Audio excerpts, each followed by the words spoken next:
चंपा, मैं तुमसे मिलने कल फिर आऊंगा। नरेश अपने कपड़े समेटते हुए बोला। नहीं, कल से मत आना, कल मेरा आदमी घर आने वाला है। मैं किसी भी तरह के लफड़े या बदनामी में नहीं पड़ना चाहती, चंपा नरेश से बोली। अरे नहीं, सूरत इतना नजदीक नहीं है, उसके आने में कम से कम 2 से 3 दिन तो लग ही जाएंगे। नरेश चंपा को अपनी बाहों में कसते हुए बोला।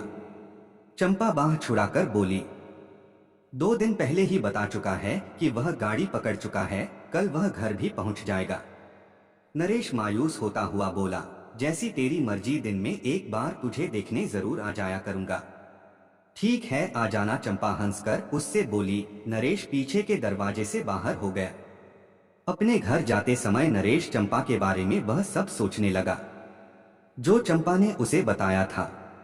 चंपा के घर में सास ससुर और पति के अलावा और कोई नहीं था। चंपा का पति संजय अक्सर काम के सिलसिले में गुजरात की कपड़ा मिल में जाया करता था। वह वहां तब से काम कर रहा है जब उसकी चंपा से शादी भी नहीं हुई थी। संजय को गुजरात गए 2 महीने बीत गए थे। कस्बे में मेला लगने वाला था।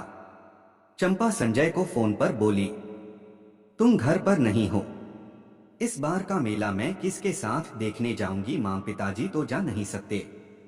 संजय ने चंपा को गांव की औरतों के साथ मेला देखने को कहा। यह सुनकर चंपा का चेहरा खुशी से खिल उठा। एक रात गांव की कुछ औरतें समूह बनाकर मेला देखने जा रही थीं। चंपा भी उनके साथ होली। घर पर रखवाली के लिए सास ससुर तो थे ही। मेले में रंग बिरंगी सजावट, सर्कस, झूले और न जाने मनोरंजन के कितने साजो सामान थे। उन सबको निहारती चंपा गांव की औरतों से बिछड़ गई। अब चंपा घर कैसे जाएगी, वह डर गई थी। मेले से उसका मन उचटने लगा था। उसे घर की चिंता सताने लगी थी। उसने उन औरतों की बहुत खोजबीन की पर उनका पता नहीं चल पाया। रात गहराती जा रही थी। लोग धीरे धीरे अपने घरों को जाने लगे थे। चंपा भी डरते डरते घर की ओर जाने वाले रास्ते पर चल दी। चंपा की शादी को अभी 2 साल हुए थे। अभी तक उसे कोई बच्चा भी नहीं हुआ था। तीखे नाखून, होंठ लाल, रस भरे गठीला बदन, रस की गगरी की तरह उभार, सब मिलाकर वह खिला चांद लगती थी। इसलिए तो संजय मरमिटा था चंपा पर और उसको खुश रखने के लिए हर ख्वाहिश पूरी करता था। चंपा के गदराए बदन को देखकर 2 मंजिले मेले में ही लार टपका रहे थे। अकेले ही घर की ओर जाते देख वे भी अंधेरे का फायदा उठाना चाहते थे। चंपा भी उनकी मंशा भांप गई थी। घर की ओर जाने वाली पगडंडी पर वह तेज कदमों से चली जा रही थी। वे पीछा तो नहीं कर रहे, इसलिए पीछे मुड़कर देख भी लेती। मंचले भी तेज कदमों से चंपा की ओर बढ़ रहे थे। वह बदहवास सी तेजी से चली जा रही थी कि अचानक ठोकर खाकर गिर पड़ी। तभी एक नौजवान ने सहारा देकर चंपा को उठाया और पूछा, आप बहुत डरी हुई हैं, क्या बात है? कुछ नहीं, चंपा उठते हुए बोली। शायद मेला देख कर आ रही हैं। कहाँ तक जाना है? नौजवान ने पूछा। पास के सूरतपुर गांव में मेरा घर है, 2 मंजिले मेरा पीछा कर रहे हैं। जिन औरतों के साथ मैं आई थी वे पता नहीं कब घर चली गई, मुझे मालूम नहीं चला। बदहवास चंपा ने एक ही सांस में सारी बातें उस नौजवान से बोल दी। जिस नौजवान ने चंपा को सहारा दिया उसका नाम नरेश था। उसने पीछे मुड़कर देखा तो वहां कोई नहीं था। डरने की कोई बात नहीं है, मैं भी उसी गांव का हूं, मैं आपको घर तक छोड़ दूंगा। चंपा डर गई थी। डर के मारे वह नरेश का हाथ पकड़कर चल रही थी। कभी कभार दोनों के शरीर भी एक दूसरे से टकरा जाते।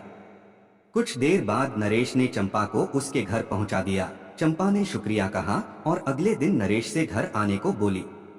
नरेश उसी दिन से चंपा के घर आया करता था। उससे ढेर सारी बातें करता, मजाक मजाक में चंपा को छूता भी था। चंपा को भी अच्छा लगता था। एक दिन नरेश चंपा के गाल चूमते हुए बोला, आप बहुत सुंदर हैं। मेरा बस चले तो चंपा मुस्कुराकर पीछे हट गई। इसके बाद नरेश ने चंपा को बाहों में जकड़कर एक बार और गालों को चूम लिया। चंपा कसमसाते हुए बोली, यह अच्छा नहीं है, क्या कर रहे हो? संजय अक्सर घर से बाहर ही रहता था, इसलिए चंपा की जवानी भी प्यासी मछली की तरह तड़पती रहती। छुड़ाने की नाकाम कोशिश कर नरेश के आगे वह समर्पित हो गई और वे दोनों एक हो गए। दोनों ने जमकर गदराई जवानी का मजा उठाया। चंपा खुश थी। उस दिन के बाद से ही यह सिलसिला चल पड़ा। दोनों एक दूसरे के साथ मिलकर बहुत खुश होते। एक दिन नरेश ने चंपा से पूछा, तुम सारी जिंदगी मुझसे इसी तरह प्यार करती रहोगी ना? ही चंपा बोली, क्यों, लेकिन मैं तो तुमसे बहुत प्यार करता हूँ। यह प्यार नहीं, हवस है नरेश, आजमा कर देख लो, नरेश बोला। नरेश, तुम अपने एहसानों का बदला चुकता कर रहे हो। जिस दिन मुझे लगेगा तुम्हारा एहसान पूरा हो चुका है, मैं तुमसे अलग हो जाऊंगी और तुम भी अपनी अलग ही दुनिया बसा लेना। चंपा उसे समझाते हुए बोली। आज नरेश को चंपा की कही हुई हर बात ज़ेहन में ताज़ा होने लगी थी कि कल संजय के घर पहुंचते ही उस एहसान का कर्ज चुकता होने वाला है।